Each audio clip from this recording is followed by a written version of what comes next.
가점을 이용하는 게 첫 번째 굴절 수요 모형.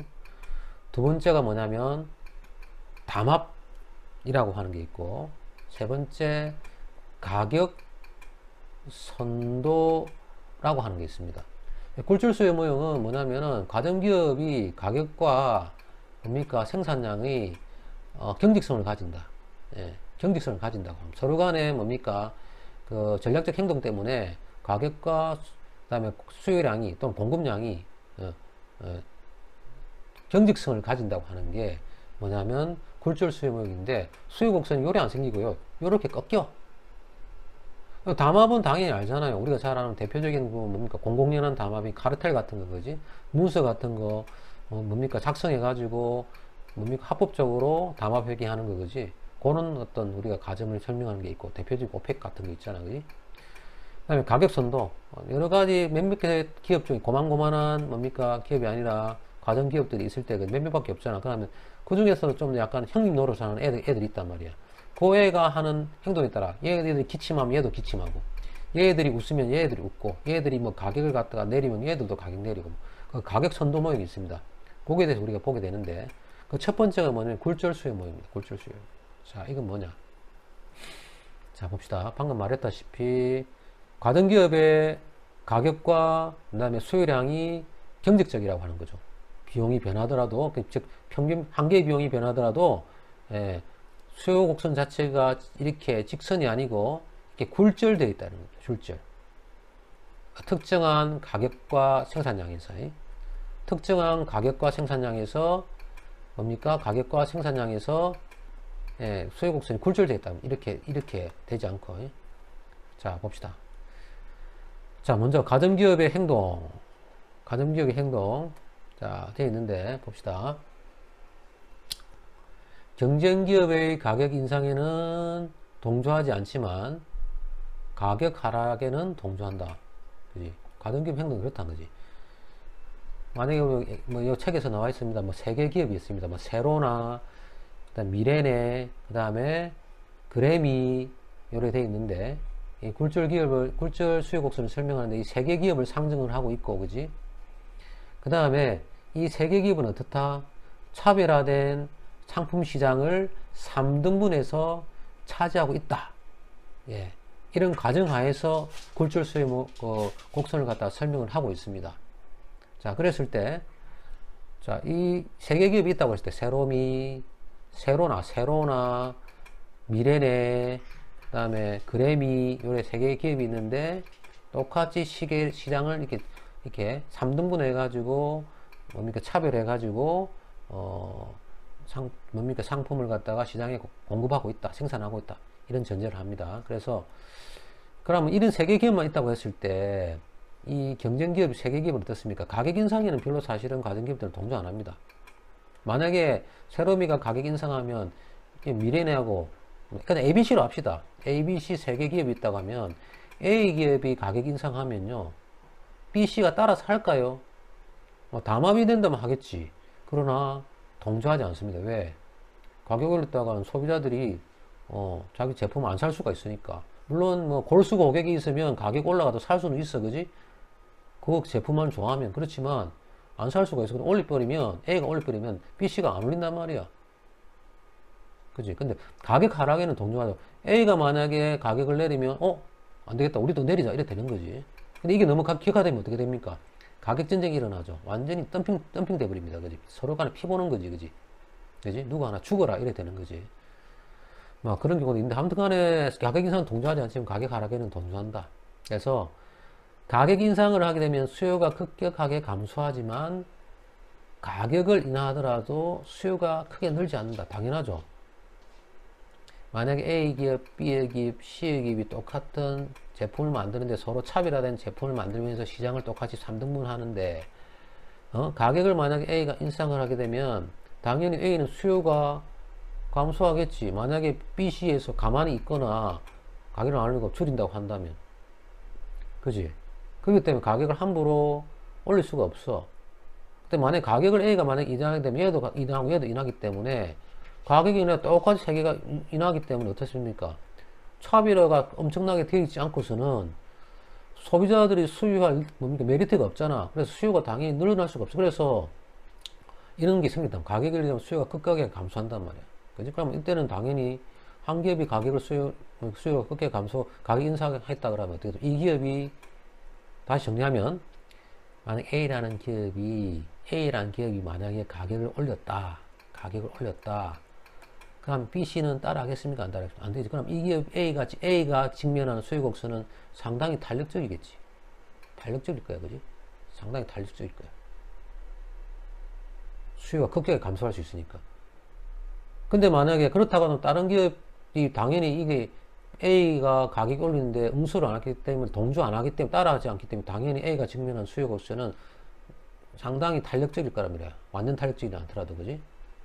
근데 만약에 A가 가격을 많이 내린다고 한다면 다른 기업도 B나 C도 가격을 내릴 거 아니야. 그러면 당연히 똑같이 응수해가지고 동조하기 때문에 동조 따라서 하기 때문에 당연히 어떻습니까? 그때의 수요곡선 A 기업이 직면한 수요곡선은 어떻습니까? 탄력적이지 않고 비탄력적인 형태가 되겠지. 그래서 이렇게 수요곡선이 직선이 안 되고 이렇게 꺾이는 굴절된 수요곡선 형태가 나타난다고 하는 겁니다. 자, 이건 뒤에 가서 다시 보겠습니다. 아무튼 그런 형태가 기업의 행동을 통해서 수요곡선 이런 형태가 나타난다는 게 굴절 수요 모형의 기본적인 형태가 설명이고요. 방금 얘기했던 것이 밑에 다시 한번 설명되고 있죠. 그지? 과점시장의 가격과 수량의 경직성을 설명하는데 가격 인상 때는 비동조, 탄력적이 되고 가격 인하 때는 동조에서 비탄력적, 탄력적, 비탄력적 이래 되는 수요 곡선이 된다 이거예요. 그래서 비용의 변동에도 이윤을 극대화하는 생산량과 가격이 변하지 않는다. 그지? 왜 그렇게 했습니까?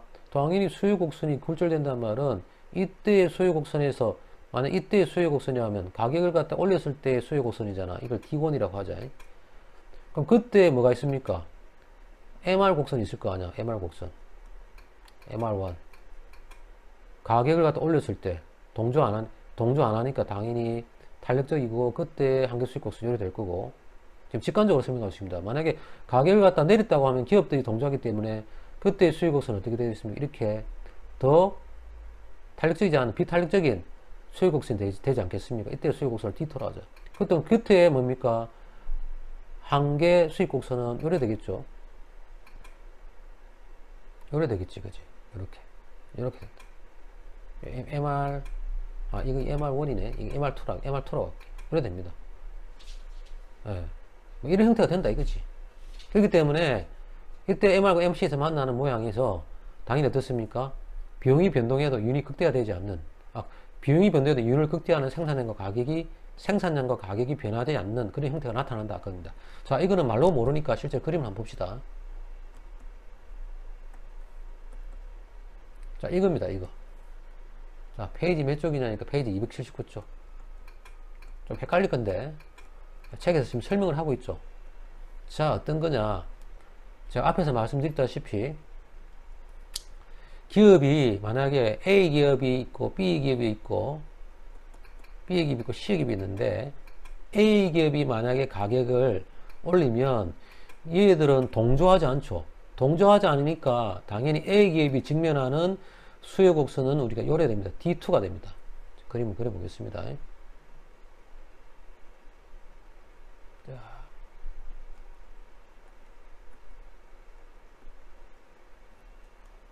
기업은 요래 됩니다. 좀 연장선을 그리면 이런 수요 곡선이 돼. 가격 동조하지 않을 때. 자, 그때 뭡니까? 한계 수익 곡선은 어떻게 되느냐? 한계 수익 곡선은 당연히 한계 수익 곡선 아래쪽에 있잖아. 그지? 한계 수익 곡선은 자, D2의 한계 수익 곡선은 요래 됩니다. 그지? 요래 됩니다. D2의 한계 수익 곡선은 요래 됩니다. 됐지? 자, 그런데 가격을 갖다가 내렸을 때, A 기업이 가격을 내렸을 때, 다른 기업도 가격을 똑같이 B나 C나 내리기 때문에, 당연히 그때는 똑같이 가격 내리니까, 수요곡선은 어차피 탄력적이지 않죠. 비탄력적이 될 거 아니야. 그래서 A가 직면하는 가격을 갖다 내렸을 때 동조하지 않기 때문에, 수요곡선은 어떻게 되느냐? 요래 되겠죠. 녹색으로 좀 표시를 하겠습니다. 녹색으로 색대로 표시를 하면, 가격 하락에는 똑같이 기업이 따라서 하기 때문에, 동조하기 때문에 수익곡선은 좀 더 탄력적이지 않은 비탄력적인 형태로 될 거고, 그때에 뭡니까? 한계수익곡선, 요 밑에 있는 거, D1의 한계수익곡선도, 아닙니까? 한계수익곡선도 요래되는 거죠. 요래되는 거죠. 사실은. 그림을 그리면. 요런 형태로 된다, 이 말이에요. 됐습니까?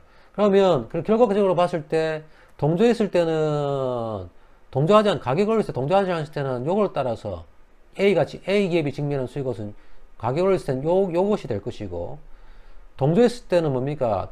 똑같이 가격을 내리기 때문에 A 기업이 직면하는 수익곡선은 비탄력적인 요게 되겠지.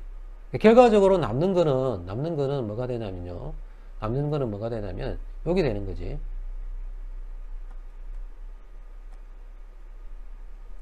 A 기업이 직면하는 수익곡선은 동조했을 때 하고, 동조 안 했을 때, 가격 올렸을 때 하고, 동조 안 했을 때 하고, 다시. 가격 올렸을 때는 동조 안 하니까 이게 동조하지 않았을 때, 가격 올렸을 때의 수익곡선. 그지? A 기업이 직면한 수익곡선. 그 다음에 가격을 냈을 때는 똑같이 가격 내리고 동조하니까, 따라서 하니까, 예, 비탄력적인 수익곡선. 자, 이 곡선이 바로 뭐가 됩니까? A 기업이라는 가정기업이 직면하는 수요곡선이 됩니다. 즉 굴절 수요곡선이 됩니다. 됐죠? 자, 그래야 되고, 그 다음에 당연히 우리가 이 노란색 부분만이 실제로 이 기업이 직면하는 수요곡선이고, 그때 뭡니까? 이 기업이 그 한계 수익곡선은 어떻게 됩니까? 자, 동조하지 않았을 때, 가격을 동조하지 않았을 때는, 자, 요런 뭡니까? 한계 수익곡선이 되고, 그죠? 그 다음에 가격이 떨어졌을 때 뭡니까? 똑같이 따라서 하기 때문에 그때의 한계 수익곡선, 요것만 효력이 있지, 그지? 따라서 어떻게 됩니까? 한계 수익곡선이 요렇게 뭡니까? 이만큼의 절단이 생기죠. 우리가 반대로 한계 수익곡선이 쭉 내려가는 것이 아니고, 그지? 굴절 수익곡선이 굴절되어 버리기 때문에 그때에 따르는 한계 수익곡선이 각각 다르기 때문에 어떻습니까? 한계 수익곡선이 이렇게 절단된 형태로 나타내 가지고 한계 수익곡선 최종적으로 이래 됩니다. 이렇게 됩니다. 이게 한계 수익곡선입니다. 과정기업에서. 됐죠? 자, 이게 뭡니까? 굴절 수익곡선의 모형입니다. 됐습니까? 됐죠? 자, 이래지, 그지? 그래서 정리를 해주면, 자, 이렇습니다. 최종적으로 해주면. 따라서, 당연히, 이 한계 수입하고, 한계 수익곡선이 요렇게 되기 때문에, 그지? 한계 비용 곡선이 지금, 자, 이게 지금 봤을 때 M1, 그지? M1, MC1, MC2 했을 때, 한계 수익 곡선이 지금 F와 요 G 사이에서 왔다, 아무리 오르락 내리락 아무리 하더라도 생산량하고 가격에는 변화가 있다, 없다? 없다 말이야. 됐습니까? 생산량과 가격에는 변화가 없다. 자, 이게 뭡니까? 과정기업에서 가점에 참가한, 가점에 들어가 있는 기업들이 어떻습니까? 가격 상승에 대해서는 동조하지 않고, 가격 하락에서는 동조하기 때문에, 이 굴절수 형태가 나타나고, 한계 수입이 이렇게, 뭡니까? 단절된 형태의, 그지? 특이한 형태의 한계 수입이 나타나기 때문에, 어떻다? 아무리 우리가, 뭡니까? 비용 구조를 갖다가 오리고 내리고 바뀌고, 생산량을 조절해도, 어떻습니까? 생산량과 가격은 변화되지 않는다, 그지? 즉, 비용이 올라가고 아무리 내려가더라도 어떻습니까? 아니, 비용이 떨어지면 생산량이 증대될 수가 있잖아. 생산량이 증대가 안 된단 말이야. 그지? 이런 문제가 생긴다. 자, 또 하나. 만약에 우리가 생산량을 이거보다 증대를 시킨다 하자. Q0보다, 방금 전에 이제 어떻습니까? 굴절 수익목에서는 가격이 경직적이다. 즉, 가격이 안 움직이지. 생산량도 안 움직이지. 아무리 한계 비용이 변화되도록. 근데 만약에 생산량을 갖다 이거보다 만약에 증대시켰다. 증대시켜버리면 어떻게 됩니까? 생산량을 증대시키면 당연히 어떻습니까? 비용이 한계 수입보다 크잖아. 비용이 더 커. 코스트가, 레버리지보다 크단 말이야. 당연히 손해지, 손해. 예, 그렇게 정신 나가게 생산할 과점이 있겠습니까? 안 되죠. 망합니다. 그지? 안 됩니다. 자, 그걸 이제 설명하고 있는 거죠. 됐습니까? 그래서 자, 굴절 수익곡선 이해됐죠? 어떻습니까? 가정기업이 현재의 가격 피제로해서 가격을 인상하면 경쟁기업은 이를 무시하여 동조하지 않으며 가격을 인하하면 경쟁기업은 이를 따라서 가격을 인한다. 그 결과 가정기업의 수익옥수는 어떻다? 자, 수익옥수는 D0E, 그지? D1. 자, E점이라는 굴절점이 생긴다. 굴절되며 한계 수익곡선은 수직선상의 간극을 갖게 된다. 한계 수익곡선이 쭉 내려가는 게 아니라 이런 간극을 갖게 된단 말이야. 그래서 기업은 가격 인상이나 인하를 매우 꺼리게 된다. 그지? 맞죠? 어떻게 상대방이 전략에 응할지 모르기 때문에 가격 올릴 때는 응하지 않고 가격 내릴 때 응하기 때문에 또한 한계 비용이 어떻습니까? MC1과 MC2 사이에서 변한다면 점선으로 표시된 이 부분, 그지? FG 표시된 한계 수익 곡선의 수익선 부분과 교차하게 되어 가지고 전혀 변화가 없죠. 변화가 없죠. 그죠? 상에서는 있기 때문에 그걸 설명하고 있다. 자, 그게 뭐냐면 앞에서 미리 얘기했던 그림을 가지고 설명했지만 앞에서 얘기했던 부분이죠. 그지? 경쟁기업이 가격 인상에는 동조하지 않지만 가격 하락에는 동조하고 가격을 인상하면 수요가 급격하게 감소하지만 가격을 인하하더라도 수요가 크지 않는다. 그래서 가점시장의 가격과 수량의 경직성, 안전성을 설명하는 이론이 굴절 수요 모형이다. 예, 고역입니다. 이해됐습니까?